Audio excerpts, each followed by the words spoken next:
അടുത്തതാണ് character qualities അല്ലേ. ഇപ്പോൾ നമ്മൾ ഇത്രയും 3 ക്വാളിറ്റീസ് ഇപ്പോൾ നമ്മൾ നോക്കി. ഏതൊക്കെയാണ്? Mental, physical, physical, mental, social and അവസാനത്തെയാണ് ക്യാരക്ടർ അല്ലേ. നമുക്ക് ക്യാരക്ടർ ക്വാളിറ്റീസ് എന്തൊക്കെയാണെന്ന് നമുക്ക് നോക്കാം. ഒന്നാമത്തെയാണ് honesty. Honesty means speaking the truth and remaining impartial. അതെ, എന്താണ് ഹോണസ്റ്റി എന്നുകൊണ്ട് ഉദ്ദേശിക്കുന്നത്? ഇത്രയാണ്. ഹോണസ്റ്റി എന്നുകൊണ്ട് ഉദ്ദേശിക്കുന്നത് ഒരു സെയിൽസ്മാൻ എപ്പോഴും എങ്ങനെയായിരിക്കണം? കസ്റ്റമേഴ്സിൻ്റെ മുന്നിൽ ഹോണസ്റ്റ് ആയിരിക്കണം, സത്യസന്ധനായിരിക്കണം. സത്യസന്ധമായ കാര്യങ്ങൾ മാത്രമേ ഒരു സെയിൽസ്മാൻ കസ്റ്റമേഴ്സിനോട് സംസാരിക്കാൻ പാടുള്ളൂ. അവരെന്നെ എന്ത് ചെയ്യാൻ പാടില്ല? ചതിക്കാനായിട്ട് പാടില്ല അല്ലേ. എന്താണ് അതങ്ങനെ നമ്മൾ കാര്യങ്ങളെ എക്സാജറേറ്റ് ചെയ്ത് അങ്ങനെ തള്ളി നമ്മളൊരു പ്രൊഡക്റ്റിനെ പറ്റി പറയരുത്. ഇവിടെ പല സ്ഥാപനങ്ങളിൽ പോയാലും അതൊക്കെ നമ്മൾ കാണുന്നതാണ്. പക്ഷേ അങ്ങനെ ഒരിക്കലും പാടില്ല. അതുപോലെ തന്നെ ഡ്യൂപ്ലിക്കേറ്റ് ആയിട്ടുള്ള സാധനങ്ങൾ വാങ്ങിപ്പിച്ച് നമ്മളെ പറ്റിക്കാൻ പാടില്ല. അതുപോലെ തന്നെ എന്താണ് പ്രൈസ്, അതായത് എന്താണ് റീസണബിൾ ആയിട്ടുള്ള പ്രൈസ് മാത്രമേ നമ്മൾ പറയാനായിട്ട് ചാർജ് ചെയ്യാനായിട്ട് പാടുള്ളൂ. അതെ, ഹോണസ്റ്റി എന്നുകൊണ്ട് ഉദ്ദേശിക്കുന്നതാണ് എന്താണ്? സത്യസന്ധനായിരിക്കണം അല്ലേ. അതായത് എന്താണ് സത്യസന്ധമായ കാര്യങ്ങൾ മാത്രം ഒരു കസ്റ്റമേഴ്സിനോട് ചെയ്യുക. അതായത് എന്താണ് അവരോട് ഉൽപ്പന്നത്തെ പറ്റിയിട്ടുള്ള ശരിയായ കാര്യങ്ങൾ മാത്രം പറയുക. എന്താണ് അങ്ങനെ ഡ്യൂപ്ലിക്കേറ്റ് സാധനം കൊടുത്ത് പറ്റിക്കാതിരിക്കുക. അതുപോലെ തന്നെ എന്താണ് റീസണബിൾ പ്രൈസ് മാത്രം വാങ്ങുക. അങ്ങനെ പ്രൊഡക്റ്റിനെ പറ്റി അങ്ങനെ എക്സാജറേറ്റ് ചെയ്ത് ഇല്ലാത്ത കാര്യങ്ങൾ ഇങ്ങനെ തള്ളി പറയാതിരിക്കുക. അതൊക്കെയാണ് ഹോണസ്റ്റിയിൽ പറയുന്നത്. അടുത്താണ് integrity. Integrity is a sum of the rightness of character, moral soundness, good manner, honesty, fulfillment of promises, strength of character. Integrity എന്നുകൊണ്ട് ഉദ്ദേശിക്കുന്നത് ഈ പറയുന്ന ഹോണസ്റ്റി, അതുപോലെ തന്നെ good manners, fulfilment of promises, അതായത് എന്താണ് വാഗ്ദാനങ്ങളൊക്കെ പാലിക്കുക. അതുപോലെ തന്നെ എന്താണ് സ്ട്രെങ്ത് ഓഫ് ക്യാരക്ടർ, നല്ലൊരു ക്യാരക്ടർ ഉണ്ടായിരിക്കുക. അപ്പോൾ ഇൻറ്റഗ്രിറ്റി എന്നുകൊണ്ട് ഉദ്ദേശിക്കുന്നത്, ഇൻറ്റഗ്രിറ്റി എന്ന പദത്തിൻ്റെ മലയാളം അർത്ഥം എന്ന് പറയുന്നത് സത്യനിഷ്ഠ എന്നാണ്. സത്യനിഷ്ഠ എന്ന് വെച്ചാൽ പ്രത്യേകിച്ചൊന്നുമില്ല. വളരെയധികം ഇൻറ്റഗ്രിറ്റി എന്നത് വളരെ ഇമ്പോർട്ടൻ്റ് ആയിട്ടുള്ളൊരു ക്വാളിറ്റിയാണ്. അത് എന്താണെന്ന് വെച്ച് കഴിഞ്ഞാൽ അവിടെ പറയുന്നുണ്ട്, salesman with high integrity creates good impression upon his employer, fellow salesman and customers. In selling, integrity includes doing nothing that is against interest of the customer or sale organization. Integrity എന്നുകൊണ്ട് ഉദ്ദേശിക്കുന്നത് ഇത്രയേ ഉള്ളൂ. എന്താണ് നല്ലൊരു impression ഇപ്പോൾ എംപ്ലോയർക്കും, അതായത് മുതലാളിക്കും, അല്ലെങ്കിൽ നമ്മുടെ സുപ്പീരിയർ ആയിട്ടുള്ള മാനേജർമാർക്കും, നമ്മുടെ മുതലാളിമാർക്കും, അതുപോലെ തന്നെ കസ്റ്റമേഴ്സിനും മുന്നിൽ നമ്മളെ പറ്റി നല്ലൊരു അഭിപ്രായം ഉണ്ടാക്കിയെടുക്കുക. അതാണ് ഇൻറ്റഗ്രിറ്റി എന്നുകൊണ്ട് ഉദ്ദേശിക്കുന്നത്. അതുപോലെ തന്നെ എന്താണ് സ്ഥാപനത്തിനോ കസ്റ്റമേഴ്സിനോ എതിരായിട്ടുള്ള ഒരു കാര്യവും ചെയ്യാതെ ഇരിക്കുക. അതാണ് ഇൻറ്റഗ്രിറ്റി എന്നതുകൊണ്ട് ഉദ്ദേശിക്കുന്നത്. അടുത്തത് ലോയൽറ്റി. ലോയൽറ്റി എന്ന് പറഞ്ഞാൽ വിശ്വസ്തത. A good salesman should be loyal to the organization and its products, his customers and his fellow workers. എന്താണ് വിശ്വസ്തനായിരിക്കണം അല്ലേ. നമ്മളെന്താണ് ചതിക്കാൻ പാടില്ല. ഇപ്പോൾ പ്രൊഡക്റ്റിന്മേലൊരു വിശ്വാസം ഉണ്ടായിരിക്കണം. അത് ഉദ്ദേശിക്കണമെന്ന് വെച്ചാൽ അത്രയും വിശ്വാസ്യതയോ കാത്തു സൂക്ഷിച്ച് നമ്മൾ വിൽപ്പന നടത്തണമെന്നാണ് അവിടെ ഉദ്ദേശിക്കുന്നത്.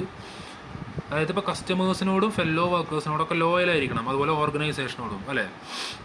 നമ്മളിപ്പോൾ എന്താണ് ഇപ്പോൾ എന്താണ് ഒരു സെയിൽസ്മാൻ ഒരിക്കലും മറച്ച് വിൽക്കാനൊന്നും പാടില്ല അല്ലേ. സാധനങ്ങൾ മറച്ച് വിൽക്കുക എന്ന് പറയുന്ന പരിപാടിയൊന്നും പാടില്ല. അത് എന്താണ് ഓർഗനൈസേഷനോട് ചെയ്യുന്നൊരു വിശ്വാസവഞ്ചനയാണ്.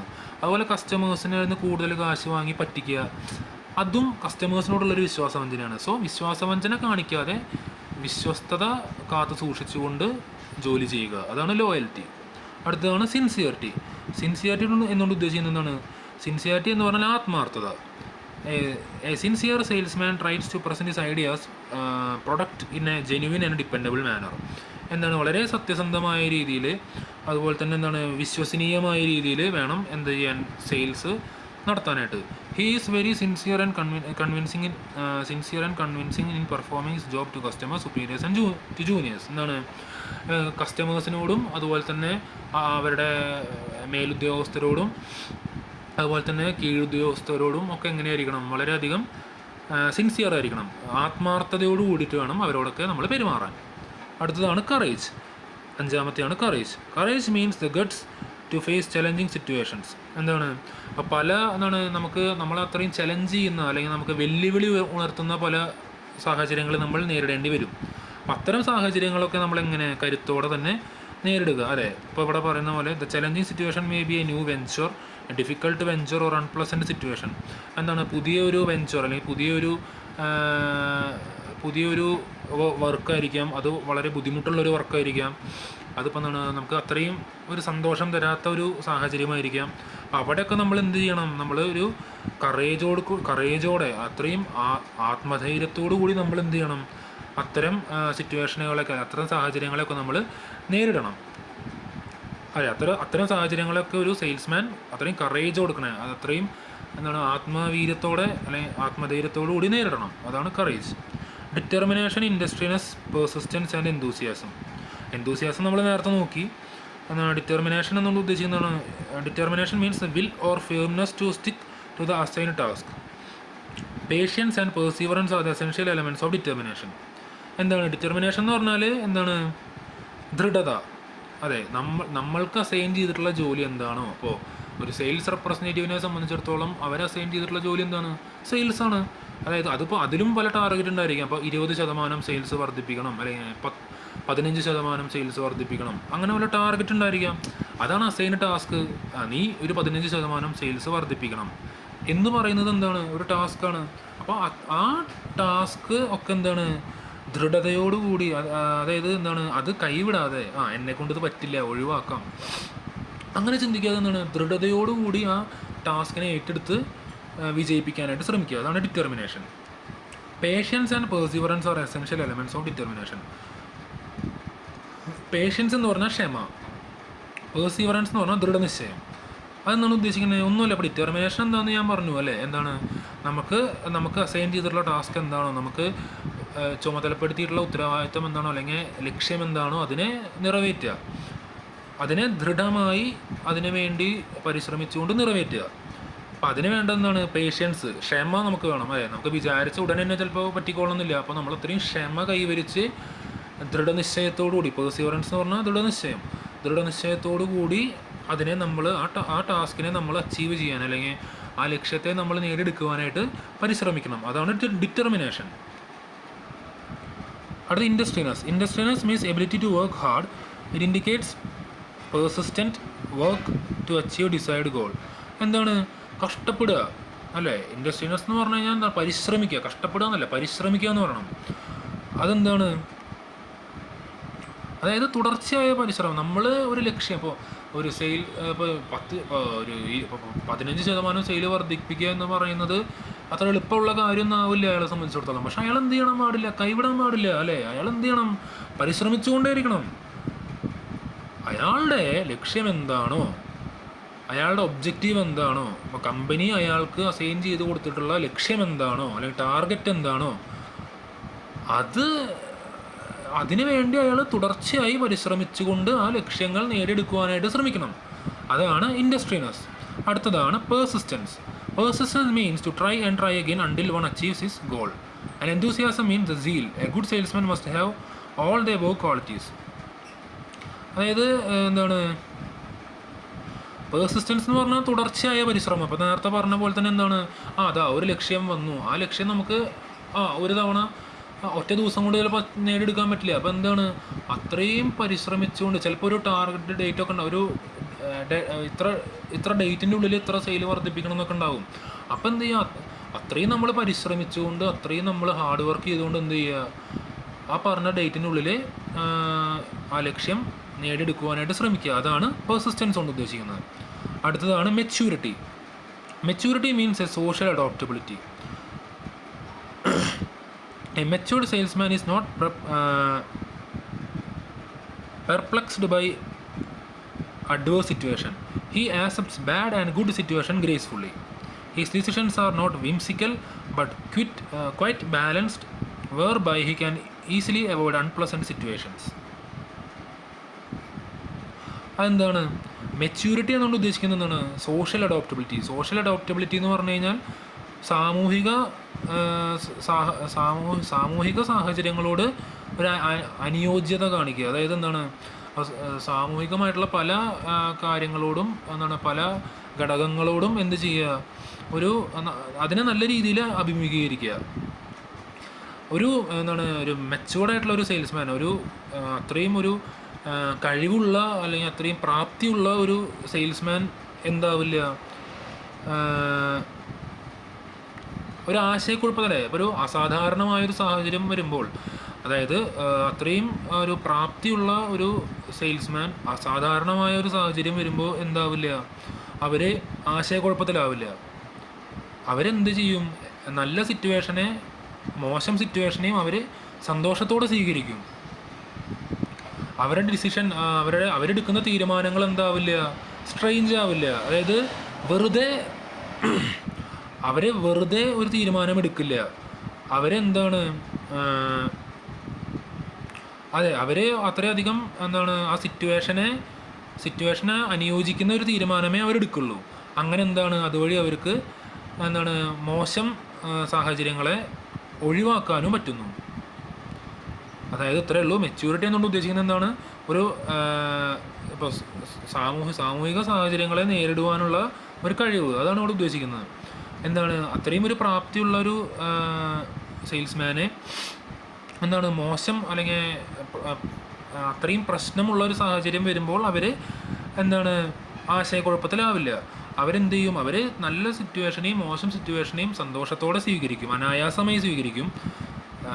ഗ്രേസ്ഫുള്ളി എന്ന് പറഞ്ഞാൽ അനായാസമായി സ്വീകരിക്കും എന്നാണ് അർത്ഥം. അവരുടെ തീരുമാനങ്ങൾ എന്താവില്ല, സ്ട്രെയിഞ്ച് ആവില്ല. അവരെടുക്കുന്ന ഒരു തീരുമാനം ഒരിക്കലും എന്തായിരിക്കില്ല, വെറുതെ അവരൊരു തീരുമാനം എടുക്കില്ല. അത്രയും എന്താണ്, ആ സിറ്റുവേഷൻ അനുയോജ്യമായൊരു തീരുമാനമേ അവരെടുക്കുള്ളൂ. അപ്പോൾ അങ്ങനെ എന്ത് ചെയ്യാൻ പറ്റും, ഇപ്പോൾ മോശം സിറ്റുവേഷൻ അവരുടെ മുന്നിലേക്ക് വന്നു കഴിഞ്ഞാൽ അവരെ എടുക്കുന്ന തീരുമാനം അത്രയും എന്തായിരിക്കും, സ്ട്രെയിഞ്ച് ആയിരിക്കില്ല. അതായത് അത്രയും അനുയോജ്യമായൊരു തീരുമാനമേ അവരെടുക്കുള്ളൂ. അതുവഴി അവർക്ക് എന്ത് ചെയ്യാൻ പറ്റും, ആ അൺപ്ലസൻ്റ് സിറ്റുവേഷനെ, ആ ഒരു മോശം സാഹചര്യത്തെ ഒഴിവാക്കുവാനായിട്ട് അവർക്ക് പറ്റുന്നു. അതാണ് മെച്യൂരിറ്റി. നമുക്ക് ക്യാരക്ടർ ക്വാളിറ്റീസ് ഏതൊക്കെയെന്ന് നോക്കാം. ആദ്യം നമ്മൾ പറഞ്ഞത് ഹോണസ്റ്റിയാണ്. ഹോണസ്റ്റി എന്ന് പറഞ്ഞാൽ സത്യസന്ധത, അല്ലേ? നമ്മൾ സത്യസന്ധരായിരിക്കുക, സത്യസന്ധമായ കാര്യങ്ങൾ മാത്രം കസ്റ്റമേഴ്സിനോട് ചെയ്യുക, അവരെ ചതിക്കാതിരിക്കുക. അടുത്തത് ഇൻറ്റഗ്രിറ്റി. ഇൻറ്റഗ്രിറ്റി എന്ന് പറഞ്ഞാൽ എന്താ, കസ്റ്റമേഴ്സിൻ്റെ ഇൻട്രസ്റ്റിനോ ഓർഗനൈസേഷൻ ഇൻട്രസ്റ്റിനോ എതിരായ ഒന്നും ചെയ്യാതിരിക്കുക. അതാണ് ഇൻറ്റഗ്രിറ്റി എന്നുകൊണ്ട് ഉദ്ദേശിക്കുന്നത്. പിന്നെന്താണ്, മൂന്നാമത് പറഞ്ഞ കാര്യമാണ് ലോയൽറ്റി. ലോയൽറ്റി എന്ന് പറഞ്ഞാൽ വിശ്വസ്തനായിരിക്കുക, കസ്റ്റമേഴ്സിനോടും ഓർഗനൈസേഷനോടും വിശ്വസ്തനായിരിക്കുക. സിൻസിയറിറ്റി എന്ന് പറഞ്ഞാൽ എന്താണ്, കസ്റ്റമേഴ്സിനോടും അതുപോലെ മറ്റ് ഫെല്ലോ സ്റ്റാഫുകളോടും, അതായത് ഉപഭോക്താക്കളോടും കൂടെ ജോലി ചെയ്യുന്ന നമ്മുടെ മേലുദ്യോഗസ്ഥരോടാണെങ്കിലും കീഴുദ്യോഗസ്ഥരോടാണെങ്കിലും, അതായത് സുപ്പീരിയേഴ്സിനോടാണെങ്കിലും ജൂനിയേഴ്സിനോടാണെങ്കിലും വളരെ സിൻസിയറായിട്ട് പെരുമാറുക, ആത്മാർത്ഥമായി പെരുമാറുക. കറേജ് എന്നുകൊണ്ട് ഉദ്ദേശിക്കുന്നത് എന്താണ്, വിഷമ സാഹചര്യങ്ങൾ വരുമ്പോൾ, പ്രശ്നമുള്ള സാഹചര്യങ്ങൾ വരുമ്പോൾ അതിനൊക്കെ ആത്മധൈര്യത്തോടു കൂടി എന്ത് ചെയ്യുക, നേരിടുക എന്നുള്ളതാണ് കറേജ് കൊണ്ട് ഉദ്ദേശിക്കുന്നത്. പിന്നെ ഡിറ്റർമിനേഷൻ, ഇൻഡസ്ട്രിയൽനെസ് ആൻഡ് എന്തൂസിയാസം. ഡിറ്റർമിനേഷൻ എന്ന് പറഞ്ഞാൽ എന്താണ്, ഒരു ദൃഢനിശ്ചയം എടുക്കുക, അല്ലേ?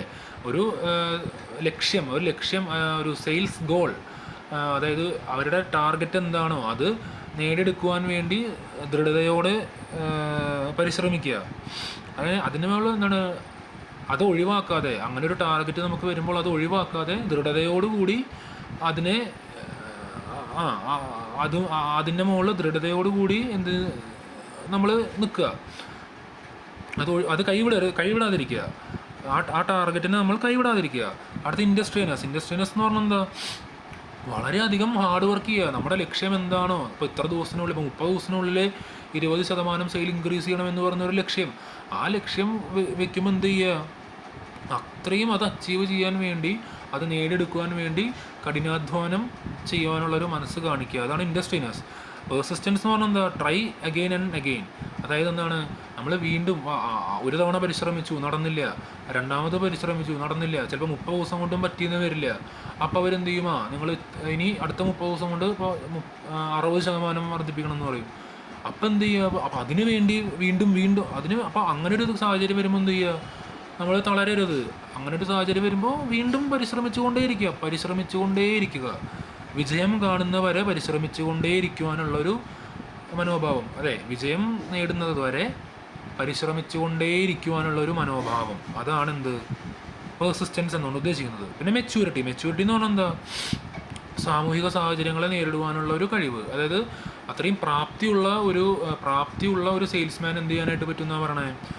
മോശം സാഹചര്യങ്ങളിൽ അവർക്ക് ആശയക്കുഴപ്പങ്ങൾ ഉണ്ടാവില്ല. They will not be perplexed in adverse situation. അവരെന്ത് ചെയ്യും? നല്ല സിറ്റുവേഷനെയും മോശം സിറ്റുവേഷനെയും അനായാസമായി അവർ നേരിടും. അവരെ എടുക്കുന്ന തീരുമാനങ്ങൾ, അപ്പോൾ അത്തരം അഡ്വേഴ്സ് സിറ്റുവേഷനുകളിൽ, അത്രയും മോശം സാഹചര്യങ്ങളിൽ അവരെടുക്കുന്ന തീരുമാനങ്ങൾ ഒരിക്കലും സ്ട്രെയിഞ്ച് ആവില്ല. അങ്ങനെ വെറുതെ ഒരു തീരുമാനം അവരെടുക്കില്ല. അത് അത്രയും ബാലൻസ്ഡ് ആയിരിക്കും. ആ സിറ്റുവേഷന് അല്ലെങ്കിൽ ആ സാഹചര്യത്തിന് അനുയോജ്യമായൊരു തീരുമാനമേ അവരെടുക്കുകയുള്ളൂ. അതുവഴി അവർക്ക് വളരെ മോശം സാഹചര്യങ്ങളെ നേരിടുവാനായിട്ട് പറ്റുന്നു. അതാണ് മെച്യൂരിറ്റി. സോ ഇതൊക്കെയാണ് ക്യാരക്ടർ ക്വാളിറ്റീസ്. സോ നമ്മളിപ്പോൾ ഇത്രയും നേരം ഡിസ്കസ് ചെയ്തതിനെ പറ്റിയിട്ടാണ് ഒരു സെയിൽസ് പ്രൊഫഷണലിന് അത്യാവശ്യമായി വേണ്ട ചില ക്വാളിറ്റീസിനെ പറ്റിയിട്ടാണ്. അതിൽ ഒന്നാമത്തെയായിരുന്നു ഫിസിക്കൽ ക്വാളിറ്റീസ്. അതിൽ നമ്മൾ കുറച്ച് കാര്യങ്ങൾ ഡിസ്കസ് ചെയ്തു. അതുപോലെ തന്നെ പിന്നെ മെൻ്റൽ ക്വാളിറ്റീസ് എന്തൊക്കെയാണ് നമ്മൾ നോക്കി. പിന്നെ അത് കഴിഞ്ഞ് സോഷ്യൽ ക്വാളിറ്റീസ് എന്തൊക്കെയാണെന്ന് നോക്കി. പിന്നെ അപ്പോൾ ക്യാരക്ടർ ക്വാളിറ്റീസും എന്തൊക്കെയാണെന്ന് നോക്കി. സോ മനസ്സിലായെന്ന് വിചാരിക്കുന്നു. So thank you.